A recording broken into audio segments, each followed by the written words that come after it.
Planes, buses, running blindly across the desert or through the North Woods, clutching suitcases crammed with poems and crumpled manifestos,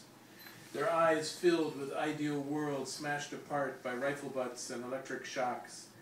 but that they're sure, so sure, will become reality any day now, brother.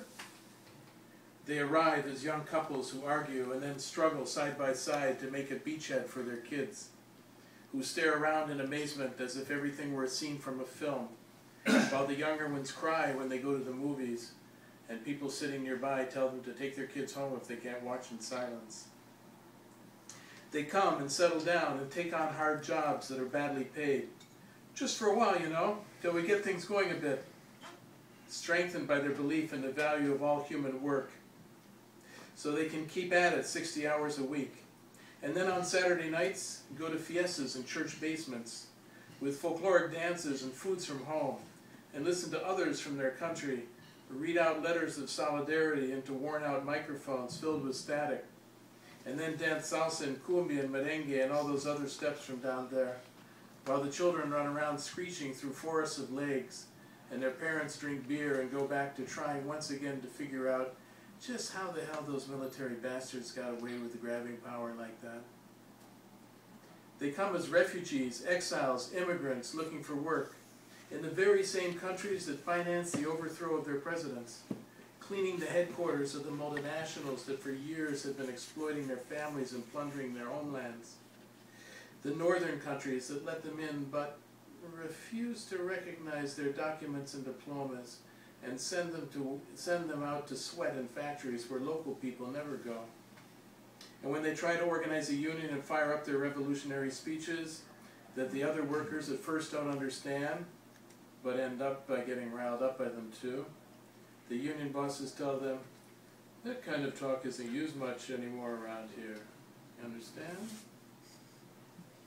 They come from countries that celebrate words and art, as they do in their poetry readings and guitar recitals in barroom smokehouses,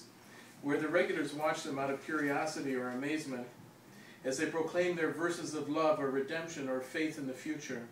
and then publish their works in unknown local magazines in their languages, and quarrel among themselves over egos and tendencies, but meet together to plan the next book launch of yet another self-published poet, and swear on the soul of their great-great-grandmother that the most mediocre poet back home is worth 1,000 times more than the versifiers up here, where there is no vanguard either in art or journalism and politics, and no one dares confront authority. They come and walk ignored, unknown through the frozen streets where homeless people sleep in the entryways of bank machines. Not that much different, really, from the way things were back home. It's just that there's more money. And their traditions of conversing, of working together, of thinking of the community, of treating others with respect, leave seeds among the bohemians and artists and rebels. And one day they wake up and look at their reflection and realize that the years have gone by and they're still here with their families, friends, and profession. That the military back home is relinquishing power slowly, oh so slowly, and that their children speak more English or French, can you believe it, than their native language. And that even